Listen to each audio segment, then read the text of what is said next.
नमस्कार, आप देख रहे हैं दंगल। मैं हूं गौरव साहब। प्रधानमंत्री नरेंद्र मोदी ने आज करीब 30,000 करोड़ रुपए की लागत से बन रहे दुनिया के चौथे सबसे बड़े एयरपोर्ट बनने जा रहे नोएडा अंतरराष्ट्रीय एयरपोर्ट का जेवर में शिलान्यास किया। लगे हाथ प्रधानमंत्री ने उत्तर प्रदेश में होने वाले चुनावों से पहले विपक्ष पर जमकर निशाना साधा। प्रधानमंत्री ने कहा कि उनकी सरकार के लिए इंफ्रास्ट्रक्चर डेवलपमेंट राजनीति नहीं, राष्ट्र नीति है, जबकि पिछली सरकारों में केवल राजनीतिक रेवड़ियों की तरह ऐलान किए जाते थे। समाजवादी पार्टी और बहुजन समाज पार्टी दोनों ने कहा कि जेवर एयरपोर्ट परियोजना तो उनके शासनकाल में आनी थी, बीजेपी उनके काम का श्रेय लेने का प्रयास कर रही है। समाजवादी पार्टी ने यह भी कहा कि अगर चूड़ियों के लिए मशहूर फिरोजाबाद में एयरपोर्ट का प्रस्ताव माना जाता तो विकास और व्यापक होता। जेवर का तेवर बनाम चूड़ी की चोट, इसी पर है आज का दंगल। पहले यह रिपोर्ट।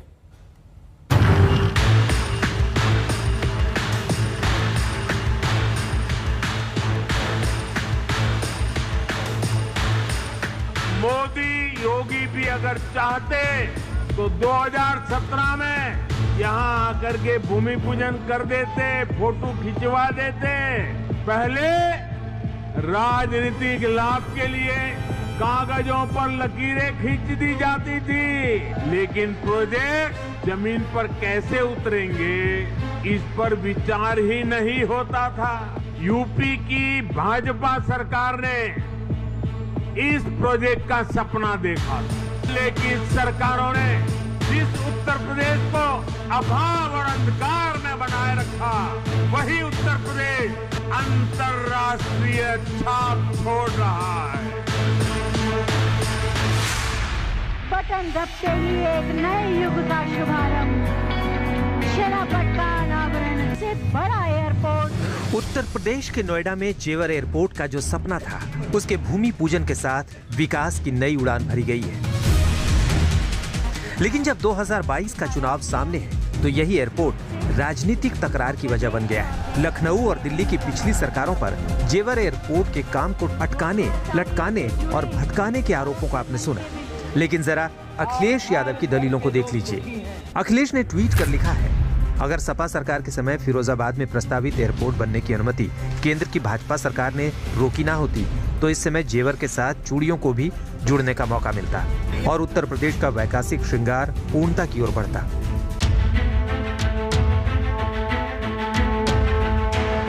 ये सच है कि जेवर एयरपोर्ट को बनाने की पहली फाइल 2001 में तब बनी जब राजनाथ सिंह उत्तर प्रदेश के सीएम थे। लेकिन आज जब जेवर एयरपोर्ट का भूमि पूजन हो गया है तो बीजेपी के समर्थक अखिलेश को यह कहकर चिढ़ा रहे हैं कि वो तो नोएडा आना ही अपशकुन समझते थे। जेवर एयरपोर्ट वाला विकास का ये मॉडल सामने रखकर बीजेपी पश्चिमी यूपी में किसान आंदोलन से मिली चोट पर मरहम भी लगाना चाहती है। यहाँ के किसानों ने कभी किसी कालखंड में यहां की गन्ना की मिठास को आगे बढ़ाने का प्रयास किया था, लेकिन भाइयों बहनों, गन्ने की मिठास को कुछ लोगों ने कड़वाहट में बदल करके यहां पर दंगों की एक जो श्रृंखला खड़ी की थी, या जिन्ना के अनुयायियों से फिर दंगा करवाने की शरारत करवाएगा। और यही तय करने के लिए आज आप सबका आह्वान करने के लिए मैं स्वयं आपके बीच यहां पर उपस्थित हुआ हूं। विकास, किसान और जिन्ना के अनुयायी, ये तीनों बीजेपी के मुद्दे बन रहे हैं। सामने खड़े अखिलेश बीजेपी पर अधूरे विकास के आरोपों के साथ छोटे दलों का समीकरण साधने में जुटे हैं। आज तक ब्यूरो। पार्टी से सुप्रिया श्रीनेत और राजनीतिक विश्लेषक कैलाश अधिकारी भी हमारे साथ जुड़ रहे हैं, लेकिन पहला सवाल नलिन कोहली आप ही से। बहुजन समाज पार्टी का दावा है कि इस एयरपोर्ट का श्रेय जो बीजेपी इसे लेने का प्रयास कर रही है वो गलत है, क्योंकि इसकी रूपरेखा तो बहुजन समाज पार्टी के समय बनी थी। अखिलेश यादव कह रहे हैं कि आपकी सरकार ने फिरोजाबाद एयरपोर्ट को मंजूरी नहीं दी, वरना जेवर के साथ साथ चूड़ी की भी रौनक होती। तो कर लेना चाहिए था शुरू, किसने रोका? यहां पर आप नोट करेंगे कि अलग अलग राजनीतिक दल उनका एक मापदंड हो गया है। जी हमने कल्पना की थी, हमने कागज पे कुछ उतार दिया था, पर काम क्यों नहीं हुआ? जमीन पे काम होने चाहिए। काम तो किए नहीं जमीन पे, और जो काम जमीन पे करता है तो उसको कहते हैं कि आप शेरे क्यों ले रहे हैं। तो ऐसे तो कल्पना करके आप अपने पलंग पे रोज सो जाइए और कहिए जी मैंने कल्पना की है कि एक दिन भारत विकसित देश होगा। अब हमने तो कल्पना की थी, काम तो किया नहीं देश को विकसित करने के लिए। ऐसे ही 1972 में 71 में गरीबी हटाओ नारा दिया, हमने कल्पना की कि गरीबी हटाएंगे, पर गरीबी हटाई नहीं। हमने कल्पना की है कि हम ये काम करेंगे, काम किए नहीं। असलियत जो है, जमीनी हकीकत देखेंगे तो हर विभाग में आप देखेंगे तो हमेशा दूसरी सरकारों ने काम करने की जगह राजनीति की। अब काम हो रहे हैं तो इनकी हवा निकल रही है, क्योंकि जनता जो है काम के ऊपर में वोट देती है। ठीक, तो यही तो पूरी कहानी है। ठीक, यादव साहब बताइए, शिलान्यास करते समय प्रधानमंत्री ने भी कहा कि पहले राजनीतिक लाभ के लिए रेवड़ी की तरह परियोजनाएं बनती थी, कागजों तक सिमट जाती रहती थी। जमीन पर उस सपने को साकार उनकी सरकार कर रही है, जो विकास को राजनीति नहीं राष्ट्रनीति मानती है। देखिए गौरव जी, मैं केवल ये कहूंगा, मैं नलिन जी को भी सुन रहा था, मैंने माननीय प्रधानमंत्री जी को भी सुना, मैंने माननीय मुख्यमंत्री योगी जी को भी सुना। मैं कह रहा हूं, अगर प्रधानमंत्री जी ये कह रहे हैं कि पहले केवल लकीरें खींची जाती थी, तो आगरा एक्सप्रेसवे कैसे बन गया, मेट्रो कैसे बन गई, माननीय प्रधानमंत्री जी कानपुर आ रहे हैं मेट्रो का शुभारंभ करने, वो कैसे बन गई। हम एक बात से सहमत हैं नलिन जी की कि लोग कल्पना करते हैं। अरे आपने तो आजादी के समय भी कल्पना नहीं की कि हमें आजादी मिलनी चाहिए, और कल्पनाओं से उत्तर प्रदेश में 19 लाख लैपटॉप नहीं बटे, धरातल पे बटे हैं। और जो अभी माननीय प्रधानमंत्री जी समाजवादी पूर्वांचल एक्सप्रेसवे का उद्घाटन करके गए हैं, वो कल्पना किसकी थी? योगी जी की थी, मोदी जी की थी, या नलिन जी आपकी थी? आपने सपने में सोचा था? जमीन किसने अधिग्रहण किया था? तो आप ये मत कहिए। हाँ, ये अच्छी बात करिए कि उत्तर प्रदेश में और विकास होना चाहिए, और विकास में आप गिनाइए, योगी जी का कार्यकाल खत्म हो रहा है, 2 महीने बाकी हैं। माननीय योगी आदित्यनाथ जी ने जिस दिन शपथ ली और आज तक, नलिन जी आप बता दीजिए कौन सा काम पूरा होकर के खड़ा है? केवल आप राजनीति करना चाहते हैं हिंदू मुसलमान पे, पाकिस्तान हिंदुस्तान पे, राष्ट्रवाद पे। अच्छी बात है, राष्ट्रवाद की बात करिए, लेकिन राष्ट्रवाद झूठा राष्ट्रवाद नहीं होता है। ठीक, आप जुमले बोल दे वो राष्ट्रवाद नहीं होता है। ठीक, आप बताइए ना कि उत्तर प्रदेश में 7 साल प्रधानमंत्री जी को हो गए, यहीं से आपने क्या दिया उत्तर प्रदेश को, और योगी जी ने उत्तर प्रदेश को क्या दिया? चलिए, आपने बड़ा प्रश्न उठाया। इससे पहले कि मैं धर्मवीर चौधरी जी के पास जाऊं, आपने क्योंकि एक सीधा प्रश्न आपने नलिन कोहली से पूछा है, नलिन कोहली आप इसका उत्तर दीजिए, फिर मैं और मेहमानों के पास जाऊंगा। देखिए, ऐसा है नहीं कि सहयोगी दल कहते हैं जी ओवैसी साहब के साथ हम लोग जुड़ने वाले हैं, तो ध्रुवीकरण की राजनीति कौन कर रहे हैं? समाजवादी पार्टी करना चाहती है, उनका अधिकार है, करें। दूसरी बात है, अगर योगी जी ने काम नहीं किया तो घर बैठिए बड़े खुश होंगे आप कि भैया अब इन्होंने काम नहीं किया तो जनता हमें ही वोट देगी। तो इनके पसीने क्यों छूट रहे हैं और अलग अलग दलों के साथ क्यों जुड़ना चाहते हैं? कहीं ना कहीं एक चिंता उनके मन में है कि कहीं ना, मैंने सुनील जी आपकी बात सुनी, टोका नहीं, अब हम सुनने का तो धैर्य रखिए। मेरी बात आपको पसंद नहीं आए वो तो स्वाभाविक है, लेकिन ऐसे डिबेट कैसे होगा ना कि अगर आप बीच में अपनी बात पूरी करें, मैं शांति से सुनूं, उसके बाद आप अगर करें तो वही है ना गुंडा राज। इसीलिए तो कहा जाता था भाई साहब, आप उसका एक परिचय यहाँ भी देने में लग गए हैं क्या? कि मतलब अरे यही तो होता ना, जबरदस्ती करना। गुंडा राज के नाम आपके सरकार पे लोग लगाते थे, क्यों? जबरदस्ती करने के लिए। मैं शांति से आपकी बात सुन रहा हूँ, अब मैंने कहीं नहीं टोका, कोई बात से आपसे मैं सहमत नहीं हूं। औरों के पास भी जाना है, एक एक करके। जब मैंने बोलना शुरू कर दिया, बीच में टोक दिया। क्योंकि आपने एक बात रखी तो इसीलिए मैं उसका उत्तर ले रहा हूं, मुझे औरों के पास भी जाना है। आपने एक बात रखी, आप इनको उत्तर देने दीजिए, मैं आपके पास फिर आऊंगा बाकियों के बाद, लेकिन नलिन जी जल्दी से उत्तर दीजिए। उत्तर होगा तो ना कि काम हुए इसीलिए इनके पसीने छूट रहे हैं, और इसीलिए आज योगी जी ने गन्ने की मिठास की भी बात की कि उसको कड़वाहट में कैसे गन्ना किसानों का भुगतान किसने किया? योगी जी की सरकार ने। तो इसलिए क्या है, घबरा रहे हैं ये काम से, लेकिन कहीं ना कहीं आरोप लगाएंगे क्योंकि अब एक चुनाव आ रहा है, ये स्वाभाविक है। लेकिन इनके आरोप से क्या जनता तय करेगी? हम तो जनता के सामने जा रहे हैं, आप भी जाइए ना, हमारे ऊपर प्रश्न उठा रही है, अपने रिपोर्ट कार्ड की बात करिए और जनता पे थोड़ा सा विश्वास तो रखिए।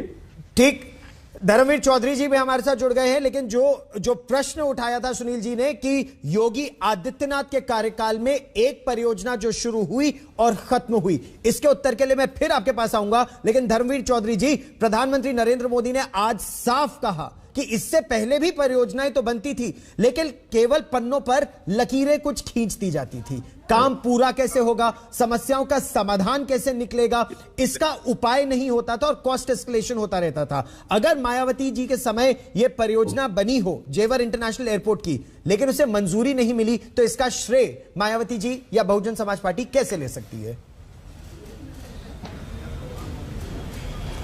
नहीं, प्रधानमंत्री जी, गौरव जी अपनी बात को खुद ही काट रहे हैं।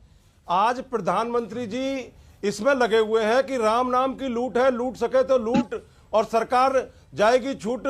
तो ये जो अब एंड टाइम पर ये जो सरकार जागी है, इसमें आदरणीय बहन कुमारी मायावती जी ने, चाहे वो कुशीनगर का एयरपोर्ट हो और चाहे वो जेवर का एयरपोर्ट हो, ये सारी डीपीआर और इसकी जो प्रस्ताव बना करके केंद्र सरकार को भेजा था। लेकिन ये जो केंद्र सरकारें हैं, ये रोड़े अटका देती हैं जो विकासशील सरकारें होती हैं उनके काम में। और आज प्रधानमंत्री जी शिलान्यास खेल रहे हैं। तो शिलान्यास करने के बाद में जैसे इन्होंने काशी में भोलेनाथ के नाम पर सैकड़ों भगवानों को बेघर कर दिया, सैकड़ों पंडितों पुजारियों को बेघर कर दिया और कॉरिडोर के कॉरिडोर खत्म कर दिए, कॉरिडोर के कॉरिडोर बना दिए। ठीक, तो ये खाली शिलान्यास खेल रहे हैं। विकास के नाम पर, इनके नाम पर जीरो है। और ये जो सुनील जी अभी कह रहे थे, सुनील जी तो इस एयरपोर्ट को ही यादव महासभा में ले जाना चाहते थे, मैनपुरी इटावा में। ये तो शुक्र हो कि इनको भी संस्तुति नहीं मिल पाई, नहीं तो ये सारे कामों को सैफई शिफ्ट कर दें। अब इनकी सैफई में ना बग्गी चल रही है, ना महोत्सव हो रहे हैं। तो ये समाजवादी पार्टी और बीजेपी ये विकास के मॉडल पर काम नहीं करते हैं। ये आदरणीय बहन कुमारी मायावती जी के 5 साल के किए हुए कामों को ही पूरा नहीं कर पा रहे हैं। चाहे वो आज जेवर एयरपोर्ट का काम हो, अभी तो मैं आपको बता दूं गौरव जी कि जेवर एयरपोर्ट पर 15 गांव शिफ्ट होने हैं। जो 15 गांव सदियों से लोग अपनी संस्कृति और परंपरा के हिसाब से गांव में रहते हैं, उनको सरकार उचित मुआवजा नहीं दे रही है। सरकार ने रोड़े डाल रखे हैं और वो गांव शिफ्ट होने में कितना टाइम लगेगा ये आप जानते हैं। चूंकि किसान अपने गांव को, घर को छोड़ कर जाएंगे जब उनकी उचित मैं नलिन कोहली से इसका भी उत्तर लूंगा, लेकिन उससे पहले मैं सुप्रिया श्रीनेत हमारे साथ जुड़ गई हैं। बस ठीक, इस पर भी चर्चा करेंगे। लेकिन सुप्रिया श्रीनेत, बहुजन समाज पार्टी इससे पहले ही आरोप लगा चुकी है कि जेवर एयरपोर्ट पहले ही बन जाता, लेकिन उस समय की यूपीए सरकार ने इसे हरी झंडी नहीं दिखाई और इसकी वजह से इस क्षेत्र की विकास यात्रा में विलंब हुआ, इतना समय लग गया। सुप्रिया श्रीनेत, मैं इस बात का डायरेक्ट जवाब दूंगी, लेकिन मैं कुछ बातें आपके माध्यम से और पैनल को नमस्कार जरूर आपके दर्शकों के सामने रखना चाहती हूँ, क्योंकि 2-4 बातें यहाँ पर बोली गई। गरीबी की बात, 27 करोड़ लोगों को यूपीए के 10 साल में गरीबी की सीमा रेखा से निकाला गया था। प्रभु आपकी ऐसी कृपा रही कि पिछले साल 23 करोड़ लोग गरीबी की सीमा रेखा के नीचे चले गए, और ये कोविड के कारण नहीं, कोविड से पहले शुरू हो गया था। पहला तथ्य, गन्ना किसान की मिठाई की बात आप बिल्कुल न करिए। आपने 400 उनको वादा किया था, आप 400 पौने 5 साल में नहीं दे पाए। 14,000 करोड़ रुपए आज भी गन्ना किसान का बकाया है। जितनी चीनी मिले आपके कार्यकाल में बंद हुई, उसकी तो मैं बात ही नहीं कर रही हूँ। जिससे पूर्वांचल चीनी का कटोरा कहलाता था, वहां पर 2 चीनी मिलें चल रही है। मैं एक बात जरूर कहना चाहती हूँ, अभी चला चली की बेला में खूब फीते काटे जा रहे हैं, खूब शिलान्यास हो रहे हैं। विकास होना जरूरी है, अच्छा है विकास हो, लेकिन मैं पूछना चाहती हूँ विकास किसका हो रहा है? 4 करोड़ सीनियर सिटीजन्स को, 4 करोड़ बुजुर्गों को इस देश में रेलवे का कंसेशन हट जाने से आरटीआई के माध्यम से कल पता चला है पूरा किराया रेलवे में देना पड़ा। 4 करोड़ लोगों को, जिनका जो स्मॉल स्कीम सेविंग की स्कीम है उसका भी दर घट गया है। पेट्रोल महंगा है, डीजल महंगा, एलपीजी महंगी है, वो अलग चीज है, उनकी कमर कैसे तोड़ी गई है, उनके लिए उनका विकास का क्या मतलब है। जहां तक जेवर एयरपोर्ट की बात है, मैं एक बात जरूर कहना चाहती हूँ कि कल ही पता चला था, आपने बुंदेलखंड में एक डैम दिखाया, वो आपका नहीं था, वो आंध्र प्रदेश और तेलंगाना का था। आपने एक पुल दिखाया था, वो बंगाल का। सड़क दिखाई थी, वो अमेरिका की थी। अरे अपने विकास के कार्य दिखाइए ना, पहली चीज। जेवर एयरपोर्ट के बारे में मैं एक बात जरूर सुप्रिया श्री ने, मैंने आपको बीच में रोका नहीं, मैंने आपको टोका नहीं, लेकिन मेरा प्रश्न जेवर इंटरनेशनल एयरपोर्ट और उसकी मंजूरी यूपीएस के समय क्यों रोकी गई वो था, विकास यात्रा क्यों रोकी गई वो मेरा सीधा प्रश्न था। क्योंकि आपका इनिशियल स्टेटमेंट था, इसीलिए मैंने आपको रोका नहीं, लेकिन निवेदन मेरा यही है जो प्रश्न है, सबको जवाब देने दिया, आप मुझे भी इसीलिए आपको भी देने दिया। धन्यवाद। जी हाँ, अब मैं आपको एक बात जेवर एयरपोर्ट की बता देती हूँ। जेवर एयरपोर्ट पर जबरदस्त आज शो हुआ है, एक इवेंट फिर से इवेंट जीवियों का हुआ है। जेवर एयरपोर्ट पे जो किसान प्रदर्शन कर रहे हैं, जिनको अभी मुआवजा नहीं मिला है, जिनको विस्थापित होने के लिए घर नहीं दिए गए, जो टेंट गाड़ के रह रहे हैं, उनको क्यों गाजियाबाद की पुलिस लाइन ले जाया गया है? उनको क्यों 10 दिन से नजरबंद करके रखा हुआ है? ये कौन सी सरकार है? ये कौन सा विकास है? और एक छोटी सी बात और कह देती हूँ, भाजपा की तमाम नेता एक फोटो शेयर कर रहे हैं जेवर एयरपोर्ट की, बहुत अच्छी बात है, एयरपोर्ट जितने बने अच्छा बात है, लेकिन वो फोटो एक्चुअली बीजिंग के एयरपोर्ट की है, जिसको कि बनाया ज़हा हदीद ने था। तो ये काम मत करिए बेवकूफी के। ठीक, आपने फिर भी मेरे आपने आपके हर मुद्दे को आपने जो कहा, मैंने आप कहना चाहती थी जरूर कहे, लेकिन मेरे प्रश्न का उत्तर आपने फिर भी नहीं दिया। लेकिन चलिए, आपने मुद्दों का मुआवजे का प्रश्न उठाया। कैलाश अधिकारी के पास मैं जाऊंगा, कैलाश अधिकारी के पास आने से पहले लेकिन नलिन कोहली, मुआवजे का प्रश्न उठाया जा रहा है और प्रियंका गांधी वाड्रा ने भी यह प्रश्न उठाया। प्रधानमंत्री ने तो कहा कि मुआवजा दिया गया, किसान कह रहे हैं मुआवजा नहीं दिया गया। मैं दो चीजें जरूर कहना चाहूंगा। मैंने एक तो मुझे बड़ा दुख हुआ कि धर्मवीर जी इतने वरिष्ठ व्यक्ति हैं, मतलब भगवान का नाम आप क्यों ऐसे खींच लेते हैं? आप भगवान के नाम पर क्यों इस प्रकार की राजनीति करते हैं? राम राम की लूट, अरे राम राम की लूट क्या है? भगवान राम के लिए आप कभी, मैं आपको बिल्कुल चैलेंज करके कहता हूं, किसी और धर्म के आप पैगंबर का नाम लेकर एक बार कहिए उनके नाम की लूट, बिल्कुल नहीं होगा। पर राम को क्यों खींच लाते हैं हर बात पे आप लोग इस रूप से? मतलब भगवान राम में आपकी आस्था है नहीं है, वो आपका अधिकार, संवैधानिक अधिकार है, नहीं रखिए आस्था भगवान राम में, पर भगवान राम को अपनी राजनीति में तो ऐसे मत खींचिए। दूसरी बात, धर्मवीर जी, ये मैं कहता हूं जनता ने बड़े हाथ जोड़ के नमस्ते किया कि और नहीं चाहिए हमें बहन मायावती जी के विकास। मतलब जहां अपनी मूर्तियां उन्होंने खड़ी कर दी बैग के साथ, मतलब हाथ में बैग पकड़ने का। मैं मानता हूं 5000 साल के इतिहास में ये शायद पहला ही उदाहरण होगा जहां अपनी मूर्तियां खड़े कर दिए पूरे हर चीज के साथ। मतलब ये कौन सा विकास जनता का था? मतलब क्या जनता के लिए कोई गरीबी हटी उससे, किसी के लिए अच्छा हुआ, कोई परियोजना था? तो आपका मॉडल, आपका अधिकार, मैं कौन हूं वो कहने वाले, मत करिए ऐसा मॉडल। जनता ने अपने हाथ जोड़ दिया और कह दिया धन्यवाद, वहां पर रेवेन्यू आ रहा है, करें, हम अपना करेंगे। नहीं, मुझे पता है आपको क्रोध रखेगा। अब मैं कांग्रेस की बात पे आ जाऊं, धर्मवीर जी, मैंने बड़े ध्यान से सुना आपकी बात। आप ये बताइए, ये मेरा चला चली की बेला पर मेरा तर्क सही गलत जनता तय करेगी। आप अपने तर्क पे कायम रहिए ना भाई साहब। क्या आपको आपने खींच लिया ये राम राम की लूट, मुझे बड़ा दुख हुआ धर्मवीर जी। अरे अब तो वहां पर आप बताइए मुझे, शिलान्यास, एक बात बताइए, राम राम की लूट क्या है? एक एक करके अपने अपने समय में बोले, किसी को रोका नहीं जा रहा है, सब अपने अपने समय में बोले, उससे दर्शकों को भी पता चलेगा किसका क्या पक्ष है, सबको पता चलेगा। चित्रण कर रहे हैं जी। नलिन जी अपनी बात पूरी कीजिए, फिर मैं धर्मजीत जी को लेकर आऊंगा, क्योंकि अब आ जाइए सुप्रिया जी। नहीं, मैं दो चीजें कहूंगा, दो ही उदाहरण देता हूं जो कांग्रेस पार्टी की सारी ये मतलब चर्चाएं ध्वस्त कर देंगी। यूपी में गन्ना की मिनिमम सपोर्ट प्राइस है 340 रुपए, महाराष्ट्र में इनकी सरकार है वहां 290। ये तो दो गढ़ है जहां पर गन्ना होता है, तो कम क्यों?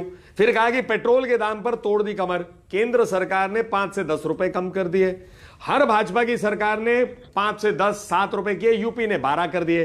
इनके राजस्थान के मुख्यमंत्री रोते रह गए, तो क्या कमर नहीं टूट रही थी लोगों की राजस्थान में? रोते रोते रोते रोते फिर एक महीने बाद थोड़ा सा घटा दिया। तो ये कहने, कथनी, करने और कहने और करने के बीच में बहुत गैप होता है। ठीक, कांग्रेस पार्टी अपनी राजनीति करे, हमें क्या दिक्कत है उससे? जनता के सामने जाइए। और जेवर पे आपका जो प्रश्न था, प्राथमिकता, भाई खुद ही उन्होंने आपके पैनल में जहां जेवर एयरपोर्ट की बात हो रही है जी प्राथमिकता नहीं थी, उत्तर प्रदेश का विकास प्राथमिकता नहीं है, इसीलिए तो उत्तर प्रदेश की जनता ने इनको 7 सीट के ऊपर में ले आए हैं, 403 में 7 में ले आए। इधर उधर की बातें मत करिए, मुआवजे का जवाब दीजिए जो सवाल पूछा। अभी तो आप मेरे 3 वापस जो तर्क दिए उसका जवाब दे दीजिए ना, हर तर्क थोड़ी ना मैं जवाब देता रहूंगा। सुन ली बात आपकी, आपने तो राजनीति करनी है, 3 चीजें पसंद नहीं आई आपको तो आप चौथे पे आ गए, इन 3 का तो वापस तर्क दे दीजिए। गौरव जी, ठीक, आप उत्तर देना चाहती हैं, आप आरोप प्रत्यारोप, सुप्रिया जी उत्तर दीजिए। गौरव जी, मेरा क्वेश्चन है जरा, इसका भी जवाब चाहिए इनसे। बिल्कुल, आप लोग 1 मिनट सर, एक एक करके। 1 मिनट सर। सुप्रिया जी, मेरा कोई आरोप प्रत्यारोप नहीं है, मैं विकास के साथ खड़ी हूँ, ये विकास करे मैं ताली बजाऊंगी, लेकिन प्रश्न लेकिन यही, क्योंकि आपकी सरकार ने हरी झंडी क्यों नहीं दी, उस प्रश्न का उत्तर आपने भी नहीं दिया, और मुआवजा का उत्तर अभी नलिन कोहली जी ने नहीं दिया। गौरव जी, अब 1 मिनट आप चुप हो जाइए तो मैं बोल लूं, आप तो नहीं बोले उनके बीच में। नहीं, मैं तो तब चुप होऊंगा जब आप मेरे प्रश्न का उत्तर देंगी। सुप्रिया जी, मैं दूंगी उसका जवाब, मैं दूंगी गौरव। मेरे प्रश्न का उत्तर दीजिए। आप यहाँ वहां की हर बात कर रही हैं, मेरे प्रश्न का आप उत्तर नहीं दे रही हैं। ये गलत बात है। नहीं, गलत बात आपकी है। मैं चुप हो जाऊंगा जब आप मेरे प्रश्न का उत्तर देंगी। चलिए, आपका शो है, आपको जितना बोलना आप बोलिए, जब आप बोल चुके हैं। ठीक, जब आप मेरे प्रश्न का उत्तर देंगी तो मैं आपसे प्रश्न पूछ भी लूंगा, लेकिन अगर आप यहाँ वहां की बात करेंगी और मेरे सीधे प्रश्न का उत्तर नहीं देंगी तो मुझे आपको टोकना ही होगा। जी जी, जरूर दीजिए, जरूर दीजिए, जरूर उत्तर दूं जी। हर चीज में प्राथमिकता होती है, जब हमारी सरकार के समय में आया वो प्राथमिकता नहीं थी। मैं आज भी कहती हूँ वो प्राथमिकता नहीं है। प्राथमिकता है 4 करोड़ बुजुर्गों को जो पूरा किराया रेलवे का देना पड़ा कंसेशन खत्म होने पर, उसके बारे में क्या जवाब है? प्राथमिकता ये है कि आज भी वहां पर किसानों को मुआवजा नहीं मिला है, वो छप्पर डाल के, वो टेंट डाल के रह रहे हैं, उनको नजरबंद किया। उसका जवाब देता हूं मैं, अभी देता हूं। क्यों है ये? इसका जवाब दीजिए। और मैं एक अंतिम बात जरूर ये कहना चाहती हूँ, आज सुबह पेपर में मैंने पढ़ा 4336 करोड़ दिए गए हैं। अरे भाई, एक एक करके, एक एक करके, प्लीज चुप रहिए। सुप्रिया जी, आप मेरे किसी गेस्ट को चुप रहने को नहीं बोलेंगी। Let's get that very clear please. ये मैं कहूंगा, आप गेस्ट हैं, वो गेस्ट है। बोल रहे हैं क्या मुआवजा दिया गया, मैं आपको फिगर दे रहा हूँ। और ये तो बड़ी गलत बात कर रहे हो तुम मुझे कह रहा मैं चुप हो जाऊं। कमाल है गौरव जी, ये कैसे डिबेट है? आप तो नहीं रोक रहे, ये क्या कर रहे थे भाई? ये तो तर्क ही समझ में नहीं आ रहा है। मैं बोल रही हूँ तो मुझे खत्म करने दीजिए, उनको चुप कराइए, मेरी बात खत्म हो जाए। वो बिल्कुल बोले, मैं बिल्कुल नहीं बोली थी। वही मैंने उनसे कहा, लेकिन आप नहीं कहेंगी मेरे किसी गेस्ट को। प्लीज, मेरे गेस्ट को मैं कहूंगा, चुप कराइए ना, मैं कराऊंगा, लेकिन आप नहीं कहेंगे मेरे गेस्ट को। प्लीज, सभी अतिथि, सभी गेस्ट मेहमान अपनी मर्यादा में रहे, ये मेरा निवेदन है। आप नहीं कहेंगे मेरे किसी गेस्ट को कि चुप रहिए। आप शो को थोड़ा कड़े जैसे करिए, आप किसी गेस्ट को बीच में ना बोलने दीजिए। मैं तो किसी के बीच में नहीं बोली थी, तब आपने कुछ नहीं कहा। नहीं, मैंने सबको कहा, सब अपने समय में बोले, आप बोलिए, लेकिन आप मेरे किसी गेस्ट को चुप रहने को मत बोलिए। नहीं, अगर मैं गेस्ट हूं तो मैं बोल सकती हूँ फेलो पैनलिस्ट को। आप मुझे बिल्कुल ये बात, आई एम सॉरी, आप मेरे गेस्ट को चुप रहने को नहीं बोल सकती। सुप्रिया श्रीनेत, आप गेस्ट है, कांग्रेस पार्टी की प्रवक्ता है, आप एंकर नहीं है। अरे गौरव जी, ये 4थे नंबर की पार्टी है कांग्रेस उत्तर प्रदेश में, क्यों ये जो है पहले अपनी पार्टी को तो मजबूत कराइए। जिस जेवर एयरपोर्ट की बात हो रही है, सच लाइए, जिस जेवर एयरपोर्ट की बात हो रही है, जिसको fourth largest in the world और लार्जेस्ट इन एशिया कहा जा रहा है, वो किस पैमाने पर लार्जेस्ट है? ना सबसे ज्यादा पैसेंजर है, ना सबसे बड़ा बना है, ना सबसे ज्यादा एयरलाइन हैंडल करेगा। मेरे पास डेटा है, किस बिना पर ये सरकारी जो एड्स दिए जा रहे हैं, विज्ञापन दिए जा रहे हैं, किस बिना पर दिए जा रहे हैं? आप 70 मिलियन पैसेंजर हैंडल करेगा, बाकी एयरपोर्ट 100 मिलियन कर रहे हैं। आप 4,80,000 फ्लाइट 2060 तक चलेगा, लोग उससे ज्यादा अभी 7 मिलियन चला रहे हैं। अभी आप का जो वो है वो 4,88,000 पर, बेजिंग का 7 मिलियन है। मतलब किस बेसिस पर आप ज्यादा है, किस बेसिस पर ये एड दिए जा रहे हैं? ये सवाल तो पूछा जाएगा। ये नलिन कोहली जी, दो प्रश्न सुप्रिया श्रीनेत ने पूछे हैं, एक मुआवजा का और एक बयान का कि ये दुनिया का चौथा सबसे बड़ा एयरपोर्ट और एशिया का सबसे बड़ा कैसे होगा। उत्तर दीजिए सर। आप लोग सवाल पूछते नहीं है, सवाल हमें पूछने पड़ते हैं। आप चिंता मत करिए सुप्रिया जी, सवाल हम पूछते हैं और आपसे पहले पूछ देते हैं, आप उसकी चिंता ना करें। या फिर एंकर दोबारा बन जाए, अगर आपको एंकरिंग करने का अभी भी शौक है। एंकरिंग से मुझे चिढ़ हो गई है। अगर आपको चिढ़ हो गई है तो फिर आप प्रवक्ता बने रहिए। आप जैसे लोगों को देखकर चिढ़ हो चुकी है, आप लोग सवाल ही नहीं पूछते। आप चिंता मत कीजिए, आप चिंता मत कीजिए। जैसा धर्मवीर चौधरी जी ने कहा, आप अपनी पार्टी को उत्तर प्रदेश में मजबूत कीजिए। लेकिन आप मेरे शो को टेक ओवर करने की कोशिश मत कीजिए। थोड़ी तमीज से पेश आइए। आप बिल्कुल, अब मुझे तमीज आपसे सीखने की आवश्यकता नहीं है सुप्रिया श्रीनेत। सुप्रिया श्रीनेत, आप मुझे आपसे तमीज सीखने की आवश्यकता नहीं है। मुझसे भी आप मर्यादा से बात करिए। मैं आपसे, oh please take it easy, please take it easy Supriya Shrinate, please take Supriya Shrinate off air. कोई सवाल नहीं उठता कि आप इस तरह से मेरे शो को हाईजैक करने की और डीरेल करने की कोशिश करेंगी। नलिन कोहली जी, आप उत्तर दीजिए। मुआवजा जो नहीं दिया गया, सुप्रिया श्रीनेत का ऑडियो डाउन कीजिए। आप नहीं डीरेल करेंगी शो को, जब आपसे पूछा जाएगा प्रश्न आप उसका उत्तर देंगे। 4,336 करोड़ मुआवजा दिया गया है, रिहैबिलिटेशन पैकेज था। अरे भाई, आप अपना होमवर्क करके आइए। आप खबर नहीं रखते, आरोप प्रति आरोप करके फिर आप बोलेंगे जवाब दो जवाब दो। सही कहा है आपने, चैनल खोल दी कांग्रेस पार्टी अपने लिए और रोज अपने सवाल पूछे, जवाब तो देते नहीं। और इनकी प्राथमिकता क्या है? महाराष्ट्र में क्यों नहीं पेट्रोल के दाम कम किए, और महाराष्ट्र में क्यों गन्ना के खरीदी पे वो 50 रुपए कम देते उत्तर प्रदेश से? मतलब झूठी बातें क्यों करनी है? और मुझे बताइए, महाराष्ट्र में महंगी दारू पे तो टैक्स गिरा सकते हैं, पेट्रोल पे नहीं गिरा सकते। तो मतलब इनकी प्राथमिकताएं नहीं है सही। वो और खुद कहते हैं हमारी प्राथमिकता जेवर की नहीं थी। जेवर आपकी प्राथमिकता पे नहीं है और जेवर पे प्रश्न उठाना आपका अधिकार है। ये कैसी राजनीति है? ठीक, इसका हम सुप्रिया श्रीनेत से उत्तर ले भी लेंगे।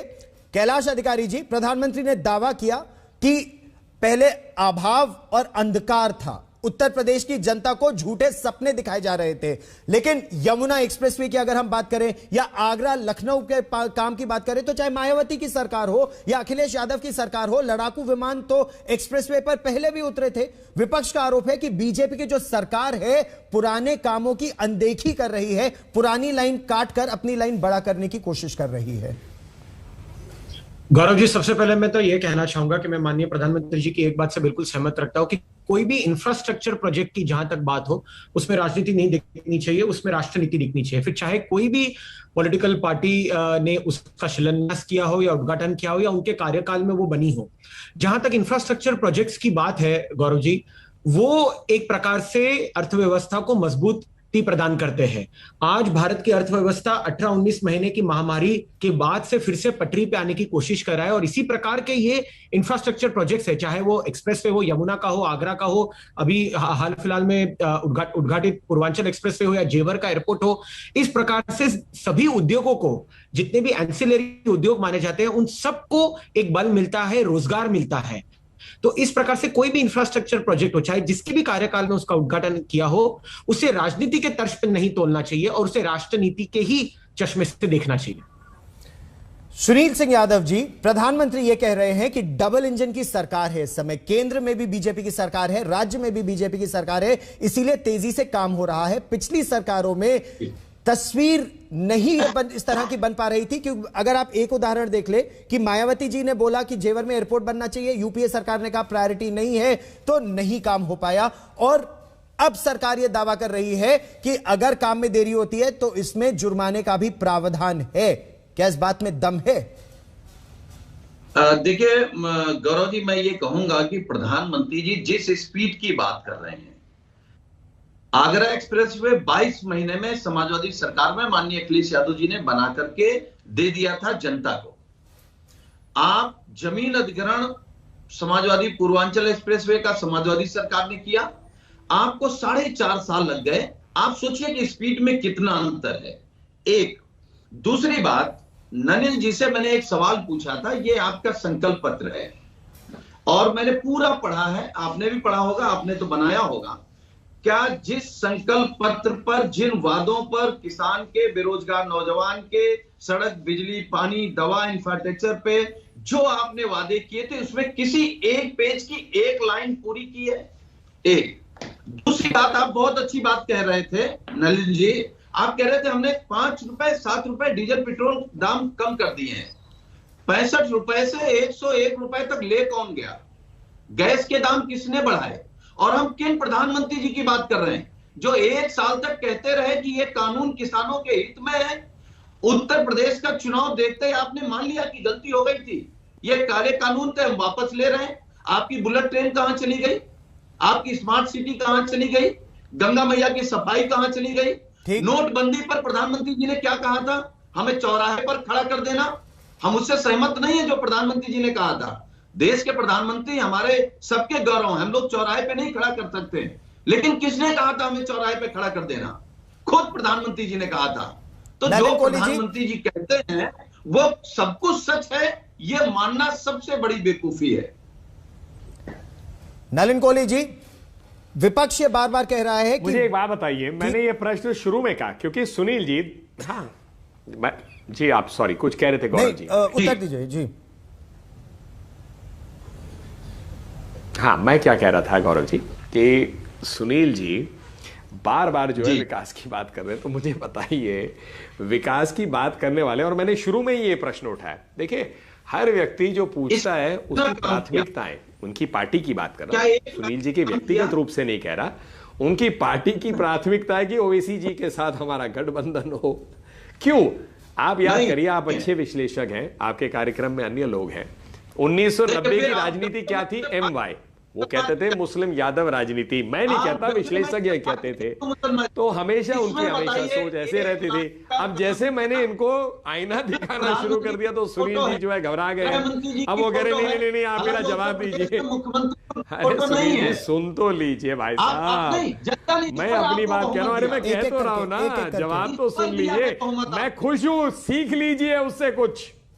सुनील जी हाथ जोड़ के निवेदन कर रहा हूं, उसी से सीखिए। पता पड़े कि इस संकल्प पत्र में, और जो अभी उसके सामने योगी जी का नया संकल्प पत्र आता है चुनाव के लिए, दोनों को सामने रख के सीखेगा कि विकास कैसे होता है।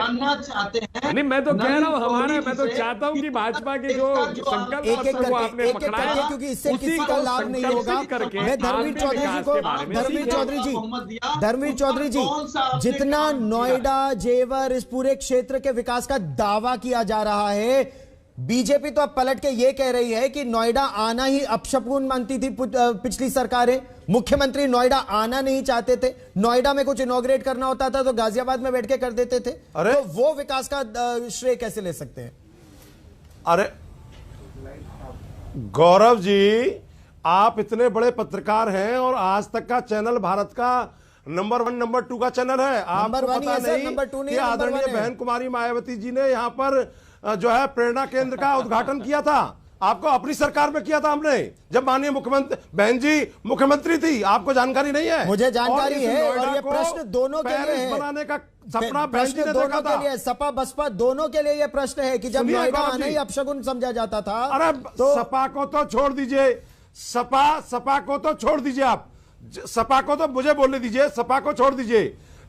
इस नोएडा को पेरिस बनाने का काम सपना जो बहन जी ने देखा था, चाहे वो फॉर्मूला 1 रेस हो इंटरनेशनल, जो भारत में एक ही ट्रैक है, और ये इनके प्लेन कब उड़ेंगे इस जेवर एयरपोर्ट पर। लेकिन हमने जो ये यमुना एक्सप्रेस वे है आगरा तक का, इस पर फाइटर प्लेन उड़ाने का काम हमने किया, और उसके बाद में इस नोएडा को इतना विकास का डेवलपमेंट का मॉडल बनाया कि आज यहां पर जो विकास आप दिखाई दे रहा है वो बहन जी के शासन का विकास है।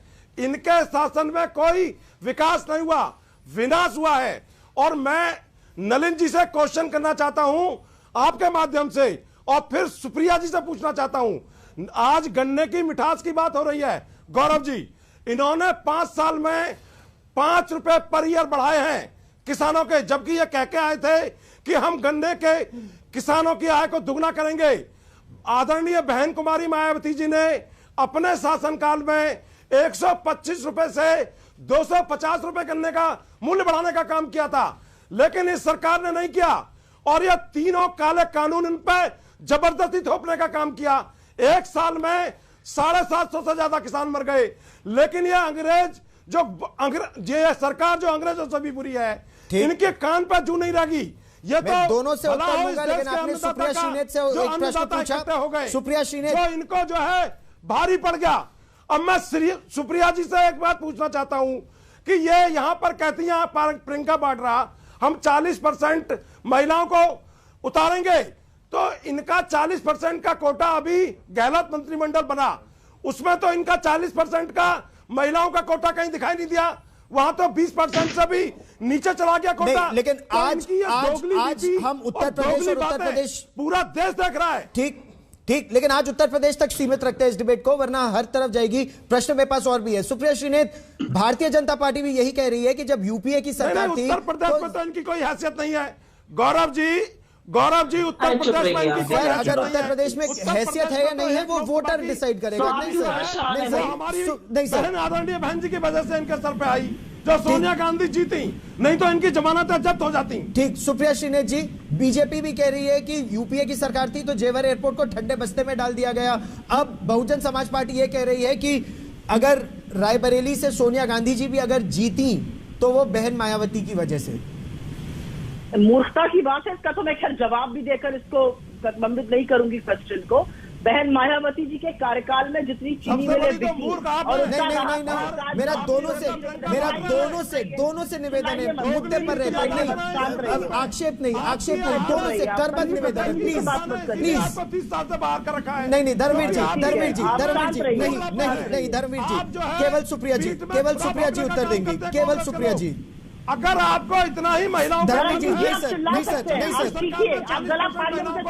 आरक्षण दीजिए, केवल सुप्रिया जी, ये 3 फुट आपके पास जगह नहीं होती। चुप करेंगे आप या केवल सुप्रिया जी, सुप्रिया जी, जैसे मुझे ऑफेयर कर रहे थे, इनको भी ऑफेयर कर दीजिए ना। मुझे तो कर दिया। मुद्दे पर उत्तर दीजिए सुप्रिया जी। मुद्दे पर बात कर रही हूँ ना, तो मुझे क्या, मैं दूसरे के लिए भी तो एक्सपेक्ट करती हूँ कि कहेंगे। खैर, इनकी बेवकूफी की बातों का मैं जवाब इसलिए नहीं दूंगी क्योंकि ये तर्क संगत बात नहीं कर रहे हैं। लेकिन जहां तक मायावती जी की बात है, उन्होंने अपने शासनकाल में जितनी चीनी मिलों पर ताला लगाया, शादी पहले कभी लगा, और जो रही सही कसर थी वो योगी जी ने आके पूरी कर दी है। चीनी मिलें बंद हो चुकी है, गन्ना किसान को 400 इनके घोषणा पत्र में था, वो 4.5 साल में नहीं मिला है। लेकिन यहाँ पर ये बैठ कर हमें सीख देंगे। हमें सीख मत दीजिए, जो काम करना है वो करिए। मैं तो फिर से कह रही हूँ, आप 50 एयरपोर्ट खोलिए यूपी में, लेकिन आम जनता को और किसानों को उनका मुआवजा दीजिए। आपको किसानों के सामने भूमि अधिग्रहण में भी घुटने टेकने पड़े थे और 3 काले कानूनों में भी टेकने पड़े, लेकिन आज गाजिया, नोएडा, ग्रेटर नोएडा का किसान जो है वो बहुत परेशान है, आंदोलित है। उसको नजरबंद कर देने से, गाजियाबाद की पुलिस लाइन में बंद करने से काम नहीं चलेगा। एयरपोर्ट पर लेकिन ये बात आप भी मानती हैं कि जेवर में अंतरराष्ट्रीय एयरपोर्ट 2010 से 2022 तक कांग्रेस के लिए यह एयरपोर्ट प्राथमिकता नहीं है। इससे अगर जो इस क्षेत्र का विकास होगा, जैसा सरकार दावा कर रही है, पूरे उत्तर भारत का अगर विकास होगा तो सरकार के दावे झूठे हैं। सरकार के दावे खोखले और झूठे हैं।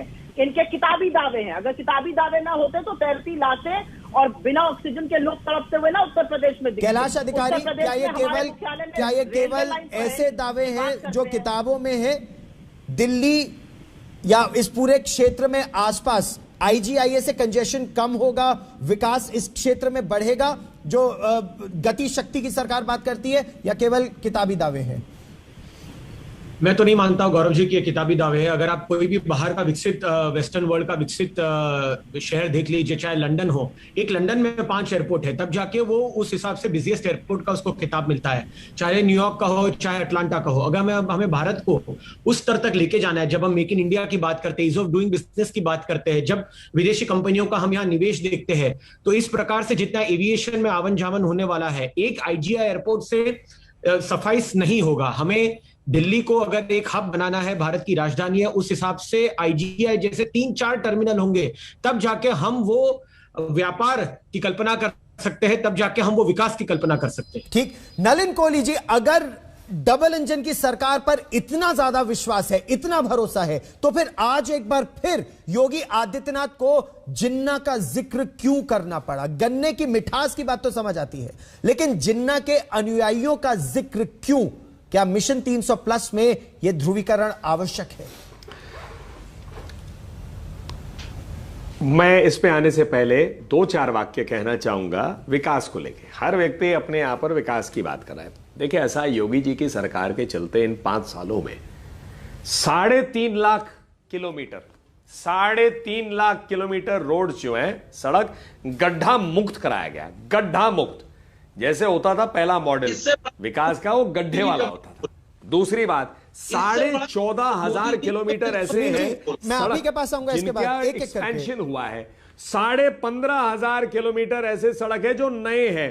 देखिए, ऐसा मैंने फिर क्या बोला, सब जो है प्रश्न उठे। मैं तो बड़ा धन्यवाद करता हूं सुनील जी का कि उन्होंने योगी जी के संकल्प पत्रों को सामने रखा। अब जब चुनाव के पहले जो आएगा सारा जो काम वाम किया उसका पूरा अच्छे से छपके दोनों साथ में रखेगा, पढ़ने के लिए भी अच्छा होगा, सीख भी अच्छी होगी, और आप समाजवादी पार्टी में उसको अपनाएंगे तो हो सकता है आप भी विकास की राजनीति पे आए। जो अब आपके प्रश्न का जवाब यहां से शुरू होता है, जिन्ना की अनुवाही की कहने की क्यों आवश्यकता पड़ी? पिछले कई दिनों से मैं हैरान हूं, एक ऐसा वर्ग है नेतृत्व का अलग अलग पार्टियों में जो कहते हैं जिन्ना से बड़ा राष्ट्रभक्त कोई नहीं था। मैं तो बिल्कुल हैरान हूं, जिसने देश का बंटवारा कर दिया, लाखों लोगों की का मतलब क्या कत्ल हुआ 1947 में, कितने महिलाओं के साथ, लाखों महिलाओं के साथ दुष्कर्म हुआ, बच्चे मारे गए बेरहमी से। जो बंगाल में डायरेक्ट कॉल हुआ था एक्शन का, जिसमें लाखों लोग, हजारों लोग वहां भी मारे गए थे। मतलब ये देशभक्त थे, अपने चाह के लिए कि देश के प्रधानमंत्री बने, उसके लिए देश को विभाजित भी किया, और कत्ल इतने हुए, खून की नहरें बहने लगी, और उसको आज ये हो रहा है कि नहीं नहीं नहीं जिन्ना राष्ट्रभक्त था। अरे मैं कमाल है, जिनको जिन्ना राष्ट्रभक्त लगे थे वो तो चले गए पाकिस्तान, जिनको जिन्ना राष्ट्रभक्त नहीं लगा था वो तो रहे भारत में, जिनमें मुसलमान भाई बहन है। तो उनको क्या वोट लेने जा रहे हैं ये लोग? मतलब ये मानते हैं कि ये लोग जिन्ना के नाम पे खुश होंगे। किस प्रकार की राजनीति हो गई है? सुनील सिंह यादव जी उत्तर दीजिए। योगी जी ने सही कहा है कि जहां पर गन्ने की मिठास है वहां पर ये क्यों जिन्ना के अनुयायी लोग जो है कड़वाहट लाना चाहते हैं? सबसे पहले कड़वाहट अगर हम बात करें तो क्या ये कड़वाहट सबसे पहले अखिलेश यादव ने नहीं शुरू की जिन्ना के अनुयायियों का जिन्ना का जिक्र करके? ये कहां से आ गए इतने बलात्कारी अपराधी प्रदेश के अंदर? गौरव जी एक तो सुनील जी, उसके बाद धर्मवीर जी मैं आपके पास भी आ रहा हूं। मेरा सुझाव है कि बीएसपी को विलय कर लेना चाहिए बीजेपी में, क्योंकि दोनों एक जैसे हो गए। एक बात, क्योंकि नलिन कोहली जी का मैं बड़ा सम्मान करता हूं, इन्होंने कहा कि कितने हजार किलोमीटर, नलिन जी कितना हजार बताया आपने देश को? ये उत्तर प्रदेश की राजधानी है। मैंने तीन वाक्य बोले, मैं दोहरा देता हूं भाई साहब आप ही की जानकारी के लिए। 3.5 लाख किलोमीटर जिनको गड्ढा मुक्त कराया, 14,200 कुछ है, तो इसलिए मैंने कहा 14,500 लगभग नए बने सड़क, और 15,500 के करीब जो है सड़क जिनमें नहीं हुए, 925 पुल भी बने। 166 गड्ढे। ये उत्तर प्रदेश की राजधानी लखनऊ की जानकीपुरम की स्थिति है। ये अखबार झूठा है या हम झूठे हैं?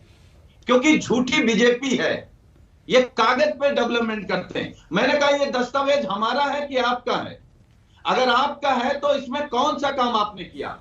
मैंने पहला सवाल किया था कि माननीय योगी आदित्यनाथ जी ने, मैं इसका भी जवाब दे देता हूं, इसका भी जवाब दे देता हूं। कौन सा एक काम किया? एक काम गिना दीजिए अनिल जी, एक काम जो पूरा हो गया हो। हम आपको चुनौती देते हैं, हालांकि आप बड़े हैं, मुझे ये शब्द नहीं कहना चाहिए, लेकिन फिर भी मैं आपको चुनौती देता हूं कि एक काम गिना दीजिए जो पूरा हो गया। ठीक, लेकिन आपने मेरे प्रश्न का उत्तर नहीं दिया। ये जो जिन्ना का जिक्र बार बार आता है, तो जिन्ना के जिक्र की आवश्यकता क्यों थी? मेरे पास आखिरी 30 सेकंड है। कैलाश अधिकारी, क्या जिन्ना के जिक्र के बिना ये मिशन 300 प्लस संभव नहीं है? इसीलिए बार बार ये जिन्ना का जिक्र आता रहता है। देखिए गौरव जी, मैं मानता हूं कि ये हमारे देश का एक प्रकार की और देश की राजनीति का बहुत बड़ा दुर्भाग्य है कि कुछ चीजों की मजबूरी के कारण ऐसे चीजों का उल्लेख करना पड़ता है। जहां जो मौका था इंफ्रास्ट्रक्चर डेवलपमेंट का, वहां वो बात नहीं की जाती तो ठीक रहता। बट कभी कभी राजनीतिक जो समीकरण होता है उसको ध्यान में रखते हुए करना पड़ता है। बट जैसे कि इंफ्रास्ट्रक्चर का कोई डेवलपमेंट का प्रोजेक्ट था तो वहां से राजनीति दूर होती तो बेहतर रहता। ठीक, आज मेरे पास समय दंगल में इतना ही है, लेकिन आप देख रहे हैं कि किस तरह से चाहे विकास की बात हो या ध्रुवीकरण, ये लड़ाई और तेज होती जा रही है, बढ़ती जा रही है। एक छोटा सा ब्रेक लेना पड़ेगा। हमने जनता से एक प्रश्न भी पूछा था, क्या राजनीति की वजह से जेवर एयरपोर्ट के काम में देर हुई? आपका उत्तर क्या है हम आपको बताएंगे एक छोटे से। तो प्रधानमंत्री नरेंद्र मोदी ने आज नोएडा इंटरनेशनल एयरपोर्ट का शिलान्यास किया। सरकार यह दावा कर रही है कि यह दुनिया का चौथा सबसे बड़ा और एशिया का सबसे बड़ा एयरपोर्ट होगा। विपक्ष ये कह रहा है कि सरकार केवल दावे कर रही है, लेकिन क्या इसमें विलंब हुआ? आज का सवाल यही था, क्या राजनीति की वजह से जेवर एयरपोर्ट के काम में देरी हुई? जो हमें आपके जवाब मिले हैं उनमें 72% लोगों ने उत्तर दिया हां, 28% का कहना है नहीं। दंगल में आज इतना ही। देश और दुनिया की ताजा खबरों के लिए देखते रहिए आज तक।